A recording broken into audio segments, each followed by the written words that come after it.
Hello friends, in the series on the income tax cases, today we will discuss a issue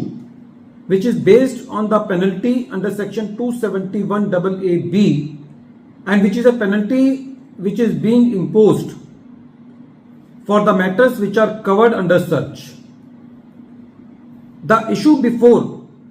the Jaipur ITAT in the present case was that if some income is admitted in the search proceedings by the assessee in his statement, then whether the revenue gets a right which is ipso facto to impose the penalty under section 271AA(b), or in other words, if assessee admits some income into the statement of the assessee, so whether it will give a right to the revenue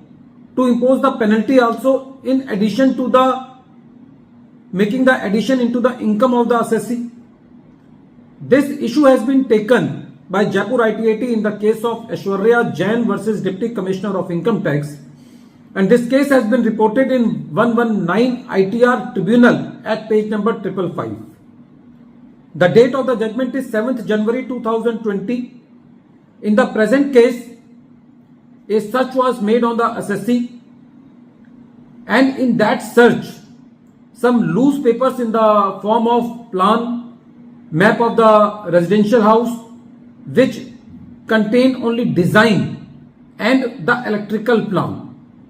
The revenue didn't find any material which was related to the actual expenditure done by the assessee. The assessee surrendered some expenditure in relation to the construction of the residential property.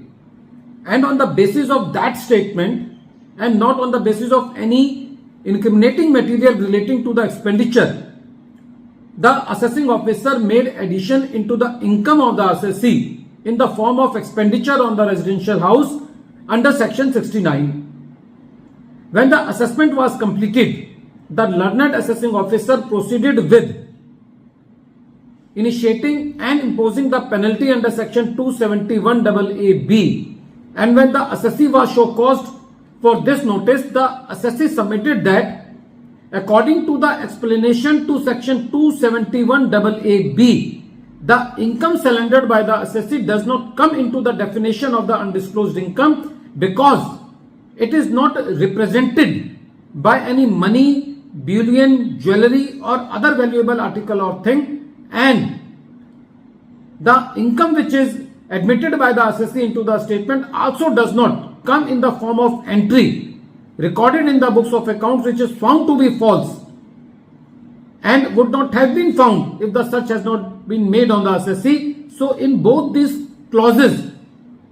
the income admitted by the assessee does not fall. So whatever the income has been admitted by the assessee does not come into the definition of the undisclosed income. But the assessing officer was not satisfied with the submissions of the assessee and he imposed the penalty under section 271AA(b), and which was confirmed by the learned CIT appeal also.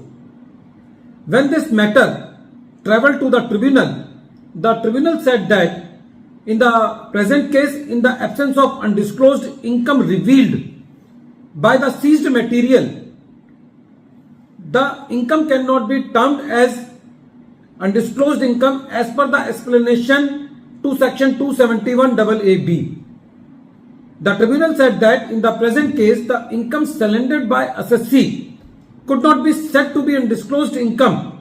for the purposes of section 271AA(b) because the explanation to section 271AA(b) attracts only when any income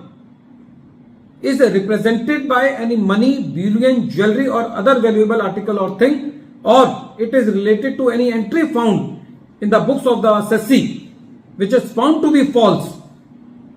and would not have been found by the revenue if the search has not been made. So in the present case, since the addition was not represented by any asset, so the case does not fall into the definition of undisclosed income as per section 271AA(b). So the tribunal deleted the penalty imposed by the learned assessing officer, which was confirmed by CIT appeal. At the end of this video, once again I am repeating the name of the case. The name of the case is